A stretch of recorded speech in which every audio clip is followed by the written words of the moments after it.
everybody. Like Stephanie said, my name is Bridget Whitney. I'm the founding CEO here at Kids Food Basket, and it is such an honor to do this work every day.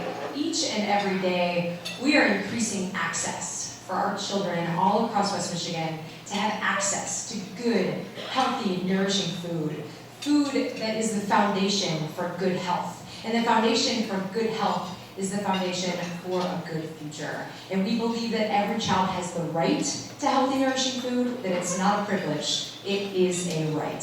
And that's why every day we are making sure that kids have the nourishment they need to succeed, both in school and in life. And like Steph said, I've been leading the organization for several years now. It's such an honor. And what makes me most excited is all of you. All of you coming together every day to make sure our children in our community are cared for. You make us so excited. We say this at Kids Food Basket a lot. One of our, is there a step there? No, good. One of our sayings is that we don't believe that we are the chief hero to this work. We don't. We live it and see the need and the impact every day. We get up every day and we have 30 plus schools on our wait list, and we're serving over 8,000 kids. So every day we make this big impact, and we see this huge need and have this waiting list really hanging over our shoulders, knowing that we have so many more children that need our services. But our saying is that we do not see ourselves as the chief hero. We see ourselves as the chief host.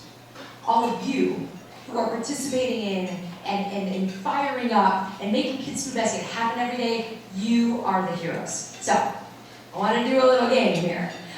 Really want to up the energy in the room and want to show all of you the amount of effort and championship and advocacy that's already happening in this room. So I want to ask a variety of questions. If this applies to you, please stand up, and we're going to give you all a round of applause. So first one's really easy. If you have ever been to Kids Food Basket here in Muskegon at Central United Methodist Church, if you've ever been there before, stand up. Oh, this is great.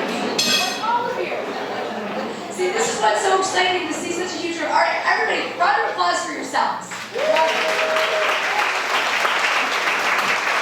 If you have been to Kids Food Basket, some of you are going to stay standing. If you've been to Kids Food Basket before and you have volunteered to pack sack suppers, stay standing. All right, a round of applause for all of you. Thank you all. Feel free to sit down. If you have ever been to volunteer at more than one Kids Food Basket location, so we're in Muskegon, Kent County, and Ottawa County. If you've been to more than one Kids Food Basket location, let's see. Oh, cool. If you have ever decorated one of the 24,000 decorated bags per month, let me say that again, 24,000 decorated bags each and every month. If you have ever decorated one of those bags, can you stand up for us? Even in the past 5 minutes.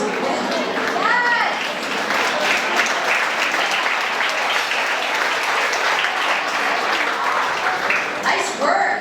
We got some artists in here. My mother would say color therapy.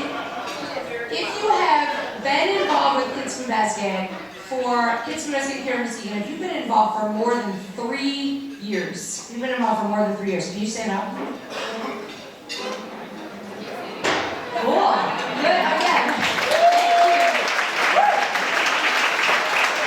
Nice work. So we're long-term champions here, which is just incredible. Thank you for being a part of Kids Food Basket. If you knew about Kids Food Basket when we started service in Muskegon, which actually, Stephanie mentioned this month, it's actually 7 years ago tomorrow. So April 11, 2012 was the day that we started service here in Muskegon. If you have somehow been involved or known about Kids Food Basket or advocated or been one of our champions since then, is there anyone in the room? Because we'd love to cheer you on. There's Lisa. That's right, Julie. Yes. Thank you guys for the foundations. Awesome. Well, thank you all for being champions, because look what you've done. Now serving 6 schools and continuing to be an organization that grows. And, like we said earlier, Kids Food Basket being a chief host, we are a chief host to 290 unique volunteers a week. 290 a week. It's amazing.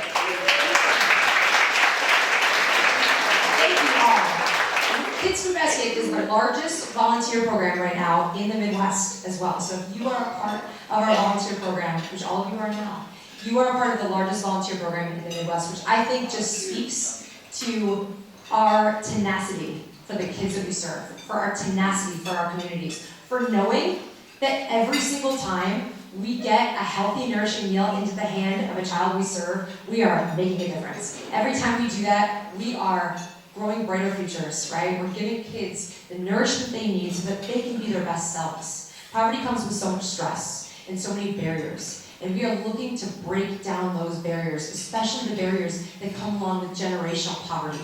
Breaking down those barriers changes the social determinants of health. It changes the outcomes for our kids. And so if you've been involved, if you facilitated or led a food drive or a fun drive or facilitated a group of volunteers, you are all a part of this. And that's what I want to share with you today. There are some spectacular, and I do not use that word lightly, spectacular stories and examples of amazing and beautiful community engagement that come right out of Muskegon. There are some stories of things that we've heard here that will move you and make you feel the greatest sense of pride for your beautiful community. And so I want to share a few of those. I want to take the opportunity to share a few of these stories because they're yours. They are your stories. And our hope is that you take these stories and you share them with your neighbors and you share them with your friends and you share them with people who are thinking about moving to Muskegon or businesses that are looking to expand to Muskegon. These are your stories of community engagement. These are your stories of how the world is changing right here, and we are breaking down barriers for children who are struggling with poverty, these stories. And so I've grouped them into three categories. The first are stories of need, right? Where there has been tremendous need for an organization like Kids Food Basket. The second are stories of impact, where because of what you have done, because of the dollars you've generously given, the time that you've committed, the energy that you have put into this work, the world is changing. And the third are stories of engagement, which these are some of the most beautiful, and so I'll get to those at the end. But first off, stories of need. We chose to come to Muskegon 7 years ago because it was right after the recession. And we were getting requests for services from all over West Michigan. In fact, just in Kent County, we were serving about 20 schools per day in Kent County, but still had over 15 schools on our wait list.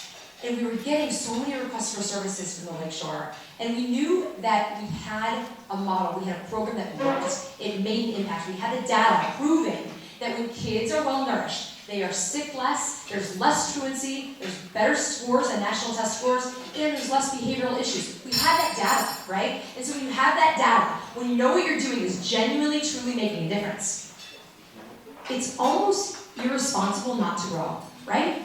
It would be irresponsible not to grow. And we knew it was our responsibility to bring this very impactful and remarkable program to areas where there was a great need. And there certainly was here in Muskegon, but furthermore, there's a spirit here. There was a can-do spirit. There was a love of community. There was energy. There was excitement. There was a joy that we felt around our champions and our advocates who said, yes, we'll make Kids Food Basket happen here. We will rally our friends and our community members, and we will tell everyone we know about the good work Kids Food Basket is doing, and it needs to happen here in Muskegon. And that's why we chose Muskegon as our very first satellite location, is because of that spirit. And that spirit has only amplified in the past 7 years. It's only amplified. And that's why we chose. But furthermore, we chose Muskegon because of the need.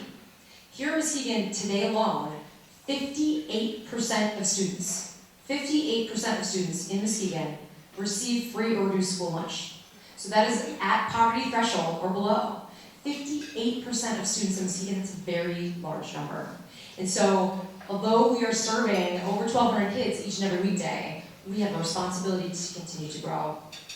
And our very first school that we started serving was Martin Luther King Jr. And this first story of need that I want to share with you, some of you may have heard it, but it's a story of need that I think demonstrates both an impact and demonstrates how when we notice something, we have to address it immediately.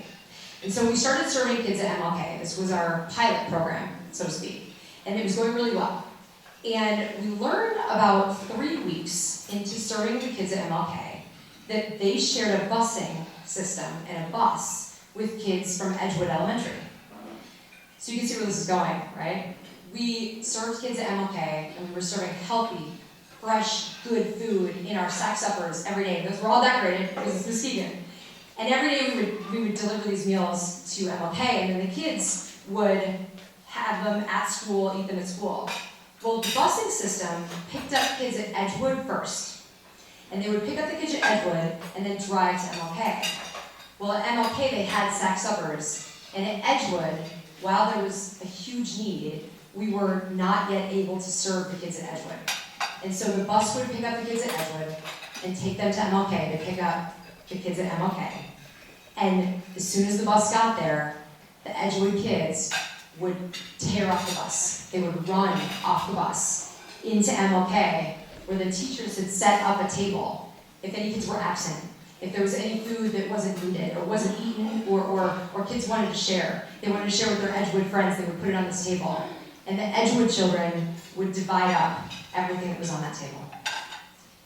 And hearing that story, hearing that need, knowing that there was just as much poverty at Edgewood as there was at MLK, we knew we had to do something immediately. And the Women Who Care group here in Muskegon was so generous to provide us funding to be able to move into Edgewood and be able to serve the kids in Edgewood as well, and we're still serving them today. But it's a demonstration of need, and it's a demonstration of how the Muskegon community came together and said, we're not going to let this happen. We know that this need exists, and these children are in need of healthy food every day. We're going to make it happen. All of you did that. You did that. Another story of need that came out of Cardinal Elementary, again, one of the schools that we're serving here in Orchard View. We met a teacher actually at one of our kids' food basket events. This was 3 years ago. And she was delightful. She was a teacher at Cardinal. She'd been there for over 20 years. And I was sitting with her at our table, and I asked her, I said, can you tell me about some of the kids in your classroom, right? Like, is Kids Food Basket a need in your classroom? Is this something that your kids would benefit if we moved into your school? And she said, yeah, absolutely. In fact, let me tell you about a little boy named Tony. She said, Tony is charismatic, and he's a leader, and everybody loves Tony, and he comes in the morning, and he sets the tone for the classroom. We all know people like that, right? And she said he comes in, and at the beginning of the school year, I was like, wow, I'm really happy I have Tony in my classroom, because this is a great kid, and he is just so wonderful and generous. And she said, by the 3rd week of the month, Tony had changed. He was coming in the morning, he was lethargic, he was angry, he wanted to cause trouble and was trying to pick fights. And she said that happened for 2 weeks. In the 2nd month of school, October started. In the beginning of October, Tony was back to himself. Tony was charismatic. He was a leader. He was on fire. And she said, Bridget, what I figured out about Tony is that he could be the President of the United States of America. That's how wonderful he is. But he lives in extreme poverty. And he's hungry. And those second 2 weeks of the month, his SNAP benefits have run out. And his mother doesn't have any more money to feed him. And he's hungry. And that's why he's coming in the morning. And that's why he's so difficult in class. And so knowing those stories, knowing that story about Tony, we made it our goal to serve Orchard View, to serve Cardinal Elementary. And many of you in this room, many of our community members rallied around this issue, and we are now serving Cardinal Elementary and Tony each and every weekday, right?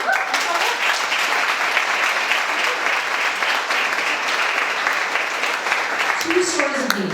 One that I think talks to the poverty, the dense poverty within schools, and how we are really addressing that. Another that speaks to the individual needs of our students and the individual potential that they have. Tony might be the president, right? Tony might be running for office someday. And we know that the food that we're giving Tony is helping Tony be his best self each and every weekday, and that's why we do what we do. Stories of impact. Stories of impact. These are some of our favorite. And if you've been with Kids Food Basket, if you've been one of our champions, if you stood up at that 3-year mark, you may have heard some of these. And our ask is, continue to tell your friends, continue to tell your networks. If this is the first time you've heard these stories, please share them with your neighbors. These are yours. But these stories of impact are spectacular. Again, I'll use that word. The first from MLK Elementary, again. And MLK, we just had a really special relationship, again, because it was one of the very first schools that we served here in Muskegon. And the principal, Mr. Sean Hurt, he's since moved to Detroit, but many of you may have known him. He's a very charismatic, very wonderful principal, very engaged with the students, very engaged in the community. And we started serving the school in September. And he called me in May of that same school year. And he said, I am looking at our MEP scores, and I'm so excited about it. I'm sorry, our MAP scores. They dropped the E. I'm looking at our MAP scores, and I'm so excited about what I'm seeing that I wanted to call you and tell you about it. And he said, from the beginning of the school year, kids do MAP testing 3 times now. From the beginning of the school year testing till the end of the school year testing, we have had a 21% increase in our MAP scores. He said that's unprecedented. That has not happened here before. And I attribute it 100% to Kids Food Basket. I attribute it to the fact that each and every weekday, our children had healthy food. Our kids had something that they could look forward to. Our kids had something that they knew belonged to them. Healthy, nourishing food. He said it wasn't just about the food, it was also the decrease of stress. Because kids who live in poverty are stressed out, right? Oftentimes not knowing where their basic needs will be met. But when we show up every day with that healthy food, they had such opportunity to be their best selves. They had a 21% increase in their MAP scores. We're just so grateful for that story and grateful to be able to share it. And another that's similar, Nelson Elementary, and many of our very first founding donors for Nelson Elementary are also in this room tonight. Nelson Elementary was the 3rd school, Stephanie, that we started working with? 3rd school. And the very first year we started serving Nelson, at the end of the school year, the Dean of Students, similar story, the Dean of Students came to us and he said there's just been a significant decrease in behavioral issues. And we said, okay, his name was Matt. We said, Matt, we're gonna need a little bit more here. Give us data. What does significant decrease in behavioral issues mean? And he said, well, because kids are getting this healthy food at the end of the day, every day, he said, I've just seen a tremendous decrease in fights and in agitation at the end of the day. Kids are much more calm. And we said, well, can you look that up for us? Can you give us the numbers around it? And he called us back and he said, in one school year, we have had an 86% decrease in suspensions. 86% decrease in suspensions in the very first year of serving Nelson Elementary here in Muskegon. Isn't that outstanding? Oh my God.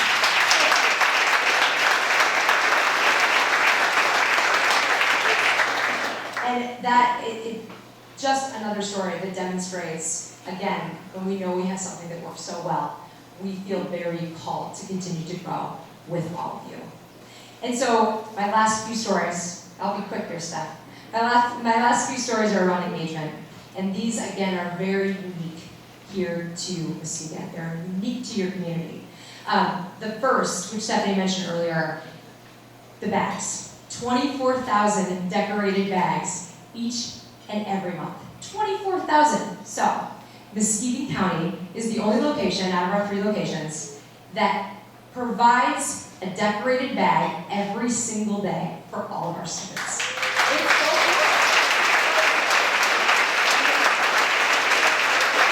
24,000 decorated bags a month. And I mean, look, what a story of volunteerism. We hear stories of volunteers who are homebound, right? Who are elderly and oftentimes don't have the ability to get out and do volunteer work, and they're finding a sense of worth. Finding a sense of worth in doing this, because every bag is a gift. Every bag is a gift. Every bag says, people out here love you. We care about you. We care about kids in our community. We want to make sure that you're well loved and you're well cared for and you're well nourished. Every single time they get that bag. So if you've ever decorated one, including today, you are a part of those 24,000 a month. And again, how unique. Kids in Muskegon have never received a non-decorated bag. Never. No. Every single bag's been decorated. Great story. The next part to that I want to share, which is just very near and dear to my heart, is that many of these bags come from the Muskegon Correctional Facility. I don't know if many of you knew that. We've had some media around it. I think we need to get some more because it's such a great story. But, you know, oftentimes people who are incarcerated feel forgotten, right? Forgotten population, and like they can't contribute to community. And through Kids Food Basket, many of our local inmates have found amazing contribution. So at both the women's and the men's correctional facility here in Muskegon, there are bag decorating groups that take place every day. Isn't that cool? And these bags,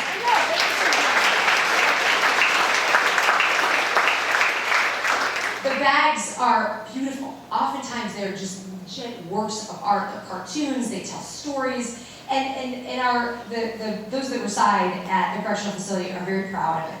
They're proud to be able to give back. They're proud to be important to us, right? They're so important to what we do. They're proud of the fact that I'm up here tonight telling this story and sharing with all of you that we have many people who have oftentimes made wrong choices, and that they are working to give some of that love back to the kids in their community, the kids here in Muskegon, because they care deeply. And that's been a beautiful story of engagement that is, again, unique here to Muskegon. So if you have any connections at the correctional facility or have anyone that you can share that story with, I know they certainly appreciate it, and so do we. And the last story of engagement that I want to leave you with today is something that's much more timely, something that just happened in the past 2 months, in fact. We were all a little surprised in the beginning of February when we had, what were we calling this, snow apocalypse, snowmageddon, polar vortex. I don't think any of us had an indication that schools would be closed, for example, for 2 weeks. And we had requests from all over all 3 of our communities, from parents asking us if we could distribute food. We had requests from families who were living in motels and hadn't eaten for 3 days. We had teachers emailing us and saying, can we come in? Can we volunteer? Is there anything we can do? We can't sit at home. Our kids are hungry. Our kids need us. What can we do? Can you help us help them? And so our team mobilized during that really dreadful weather, mobilized to get food to our children in a variety of different ways, from actual home drop-offs to working with the Boys and Girls Club.